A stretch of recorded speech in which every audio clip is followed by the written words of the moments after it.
1955 সালের 18 April Preston hospital থেকে এই পৃথিবীর সবচেয়ে বড় বিজ্ঞানী আলবার্ট আইনস্টাইনের ব্রেনকে চুরি করা হয়। হ্যালো, আমি শাওন হোসেন। আর আজকে আমরা জানবো যে কেন মৃত্যুর পর আইনস্টাইনের ব্রেনকে চুরি করা হয় এবং চুরির পর ওনার ব্রেনের সাথে কি কি হয়েছিল।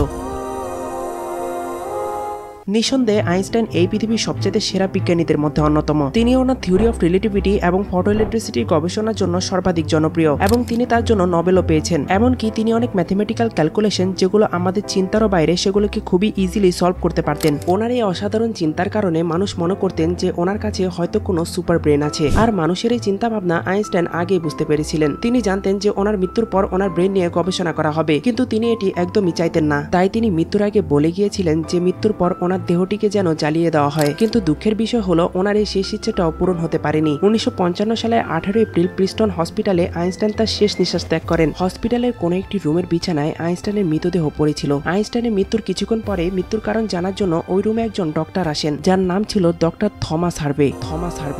আর ডক্টর থমাস হার্ভে হলেন আজকে আমাদের এই স্টোরিটার ভিলেন। এমনটা নয় যে আইনস্টাইন থমাস হার্ভেকে চিনতেন না। আইনস্টাইন প্রায় সময় থমাস হার্ভের কাছে ওনার হেলথের চেকআপের জন্য যেতেন, কিন্তু আইনস্টাইন কখনো ভাবতেও পারেনি যে মৃত্যুর পর এই ডক্টরই তার শেষ ইচ্ছেটাও পূরণ হতে দিবে না। ডক্টর হার্ভে ভালো করেই জানতেন যে এই কাজটি করার পরিণতি অনেক খারাপ হবে, কিন্তু তবুও তিনি জানতে চেয়েছিলেন যে এই জিনিয়াসের ব্রেনে এমন কি আছে যার কারণে তিনি সবার থেকে আলাদা। এরপর ফাইনালি আইনস্টাইনের মৃত্যু 7.5 ঘন্টার মধ্যে হার্ভে তার ব্রেন মাথা থেকে বের করে ফেলেন। তিনি শুধু ব্রেনই বের করেননি, তিনি ব্রেনের সাথে ওনার দুটো চোখও বের করেছিলেন, যা তিনি পরবর্তীতে প্রিজার্ভেশন জারি করে ডাক্তার হেনরিক অ্যাডামসের কাছে হস্তান্তর করেন। আইনস্টাইনের চোখ জোড়া এখনো নিউ ইয়র্কের কোনো একটি সেফটি জারে সংরক্ষিত আছে। এবার স্টোরিতে ফিরে আসি। আইনস্টাইনের ব্রেন চুরি করার কিছুদিন পর প্রিস্টন হসপিটাল হার্ভের এই কেলোরকীর্তি সম্পর্কে জানতে পারে এবং সাথে সাথে ওনাকে ওনার জব থেকে বের করে দেয়। এরপর ডক্টর হার্ভে আইনস্টাইনের ছেলে হ্যান্স আলবার্টের কাছে যান ওনার বাবার ব্রেন নিয়ে গবেষণা করার পারমিশন নেওয়ার জন্য। সেখানে গিয়ে তিনি যে কোনো ভাবে আইনস্টাইনের ছেলে থেকে পারমিশন নিতে সফল হন। পারমিশন নেওয়ার পর থমাস হার্ভে আইনস্টাইনের প্রিজার্ভ করা ব্রেন নিয়ে পেনসিলভেনিয়ার একটি শহরে চলে যান। সেখানে গিয়ে তিনি এই ব্রেনের অনেকগুলো ছবি তোলেন এবং ব্রেনটিকে 240টি ছোট ছোট টুকরো করে প্রতিটি টুকরোকে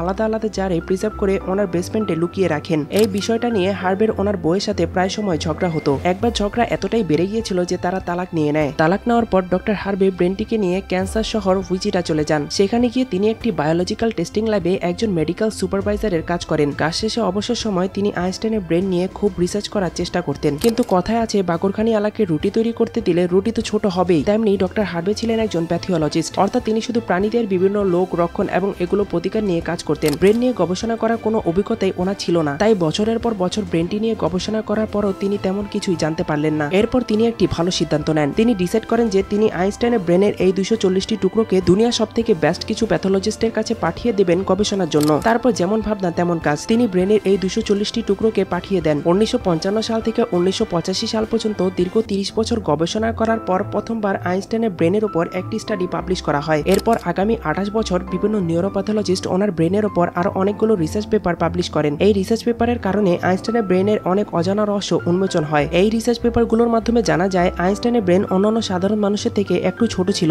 একজন সাধারণ মানুষের ব্রেনের ভর যেখানে 1400 গ্রাম হয়, সেখানে আইনস্টাইনের ব্রেনের ভর ছিল 1225 গ্রাম। এরপর সবচেয়ে বড় পার্থক্য পাওয়া যায় ব্রেনের কর্পাস ক্যালিসম নামক একটি অংশে। চলুন একটু বিস্তারিত জানা যাক। আমাদের ব্রেন দুটি অংশে বিভক্ত। মানুষ যখন কোনো কাজ করে তখন এটি প্রথমত তার ব্রেনে প্রসেস হয় এবং পরবর্তীতে ব্রেন কাজ করার জন্য শরীরের ওই অংশটিকে সিগন্যাল দেয়। আমাদের লেফট ব্রেন আমাদের শরীরের ডান অংশকে নিয়ন্ত্রণ করে এবং আমাদের রাইট ব্রেন আমাদের শরীরের বাম অংশকে নিয়ন্ত্রণ করে। 90% মানুষের লেফট ব্রেন কথা বলা, বোঝা, ম্যাথমেটিক্যাল ক্যালকুলেশন এবং লেখালেখির কাজে ব্যবহৃত হয়। অপরদিকে right brain creativity, art, musical instrument এবং স্কিল বোঝার কাজে ব্যবহৃত হয়। এখন দেখেন, আমরা যখন কিবোর্ডের বা মোবাইলের স্ক্রিনে টাইপ করি তখন যদি আমাদের বাম হাত টাইপিং এর ক্ষেত্রে কোনো প্রকার ভুল করে তখন ডান হাত দিয়ে আমরা সেই ভুলটিকে সংশোধন করি। অর্থাৎ আমাদের রাইট ব্রেন যখন কোনো প্রকার ভুল করে তখন আমাদের লেফট ব্রেন সিগন্যাল দিয়ে সেই ভুলটিকে সংশোধন করে দেয়। লেফট এবং রাইট ব্রেন এই দুটো অংশ যে জিনিসটা দ্বারা কমিউনিকেট করে তাকে বলা হয় কর্পাস ক্যালিসম। আর আইনস্টাইনের কর্পাস ক্যালিসম সাধারণ মানুষের থেকে অনেক বড় ছিল, অর্থাৎ ওনার লেফট এবং রাইট ব্রেনের মধ্যে বন্ডিং অনেক বেশি স্ট্রং ছিল। তাই আইনস্টাইন একই সময় অনেক জটিল ম্যাথমেটিক্যাল ক্যালকুলেশন অনেক ইজিলি সলভ করতে পারতেন। কর্পাস ক্যালিসম ছাড়াও আইনস্টাইনের ব্রেনের স্ট্রাকচার সাধারণ মানুষের থেকে একটু ভিন্ন ছিল।